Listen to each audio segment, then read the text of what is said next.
Fernando Alonso finally made it back to the top step of the podium last weekend when he, alongside his Toyota teammates Sebastian Buemi and Kazuki Nakajima, took victory in the first round of this year's World Endurance Championship at Spa. It has been some time in coming. This was the 36-year-old's first win since 2013. When he took the flag for Ferrari at the Spanish Grand Prix, and it would have taken a hard heart not to empathize with the evident pleasure he felt at being back where he belongs. The victory augurs well for his attempt to win Le Mans next month, as do his performances this season in Formula One. The two-times world champion is showing every sign of being reinvigorated, but, back in the day job at Barcelona this weekend, he needs McLaren to give him the car he so desperately wants.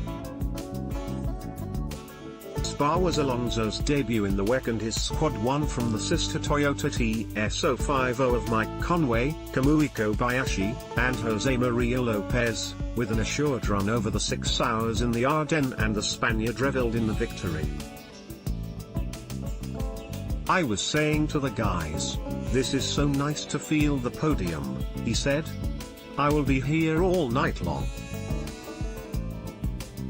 Pick me up in the morning, I will try and sleep here." He did hold the whip hand, however. Toyota are the only manufacturer in the top LMP1 class in the WEC this season and enjoy a distinct advantage over their privateer rivals. Equally, having suffered some terrible misfortune at Le Mans in recent years, not least in 2016 when Kazuki Nakajima, enjoying a strong lead, lost power one lap from the end and was cruelly denied, the team took no chances at Spa. With Conway in a quicker car and on Alonso's tail for the final stint, they opted to hold positions after the final pit stop. But Alonso and his teammates had earned the win. Just as he adapted to the challenge of the Indy 500 last year, the Spaniard found his feet in the WEC. With 4 different classes, this is a very different challenge to F1. Passing slower cars and managing traffic is key to lap times, as is staying out of trouble.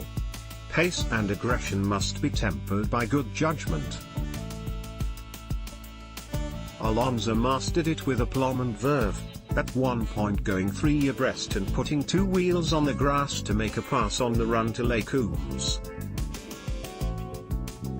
Sign up to the recap, our weekly email of editors' picks.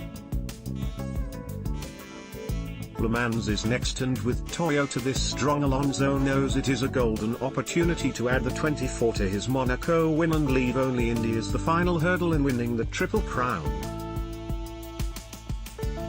But it is victory in F1 that remains his greatest desire, and here there is much work to be done. McLaren have not delivered the car they were hoping for this season. They have yet to put either driver into the final session of qualifying thus far and are lacking straight-line speed. Fernando Alonso emerges from the pits to produce an impressive drive in Baku. Photograph: Glenn Dunbar /Lat Images /Rex /Shutterstock. The late switch to Renault from Honda delayed development of the car, and the team's racing director, Eric Bouyer, has said that the real McLaren would not be seen until this weekend in Spain, when serious upgrades would be delivered. In the interim, Alonso is making the difference. With 3 7ths and a 5th, he is 6th in the World Championship, helping propel McLaren to an unlikely 4th in the Constructors' standings. His drive in Baku exemplified why he is so valuable. After suffering a double puncture on the first lap, he nursed the car back to the pits on its wheel rims. with extensive damage to the floor, the diffuser and aero. He took it back out and managed not only to race but was largely quicker than his teammate Stoffel Vandenberg. After the final restart he passed Lance Stroll for 7th. It was by any standard an exceptional performance. Bouya said, "I compare him sometimes to a shark when it smells blood in the sea. Then it starts to chase. Fernando is the same.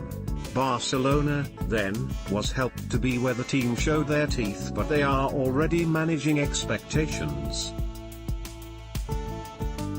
Bouya warned this week that with all the teams bringing major revisions to the circuit to Catalunya, a major jump would be unlikely, a view with which Alonso seemed reconciled. "I think 95% of the paddock is bringing a new aero package to Barcelona," he said. "So, maybe the gap remains as it is, or we just recover a little bit, or we lose more ground. The focus has shifted to a stream of upgrades over the summer, but the goal of racing against Red Bull for podiums looks a way off. The team believe they may not have been ambitious enough in setting performance goals, and there is still hope they can redress this." With Alonso unerringly on target across two different series, the pressure is on McLaren to match Toyota and give him the tools for the job. If they do so, in this form, there is no doubt he can deliver.